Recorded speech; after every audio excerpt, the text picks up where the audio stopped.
Air traffic controllers talking about something that's not supposed to happen, but it did. Thousands of passengers stranded on the tarmac at JFK during the big snowstorm earlier this month. That winter storm blamed for the quagmire, but why was no plan in place to deal with the overload of flights? 7 on your side, investigative reporter Jim Hoffer here now with the response from the Port Authority. Jim? Yeah, listening to hours and hours of tower recordings, we've been able to piece together the hell that was unfolding on the tarmacs and taxiways at JFK following that winter storm. Pilots, air traffic controllers, and passengers near the breaking point. The chaos inside JFK in the wake of the winter storm was glaring.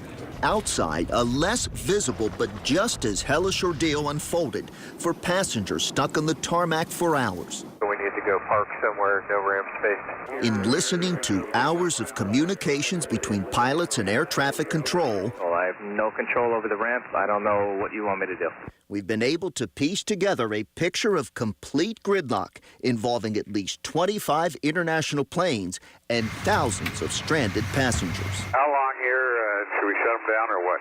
With limited taxiways available here, so I have nowhere else to put you guys. When JFK reopened after the storm, overseas flights and earlier diverted aircraft descended upon the airport.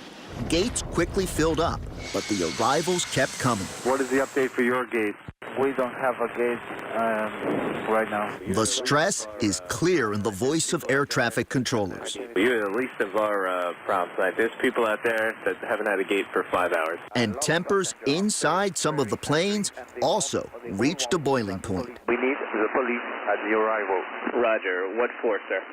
We are near the revolution inside the aircraft. A lot of passengers are very angry, and they all want to have the police at the arrival. Passengers on Air China Flight 989 spent 7 hours on the tarmac before Port Authority mobile stairs and buses arrived. We landed at midnight, and I never would have expected that I would be looking out the window to see sunrise. Jenny Monet, a professor at the University of Arizona who live tweeted her experience, says the most frustrating part of the whole ordeal was finding out that the 6 privately owned terminals operate separately and therefore did not help each other, even though gates at some of those terminals were available. That has to be parlayed when we're talking about the well-being of passengers. And that left overseas pilots with no other option but to break the 4-hour tarmac delay rule. For verification that we have 4 or 5 minutes before our tarmac delay rule is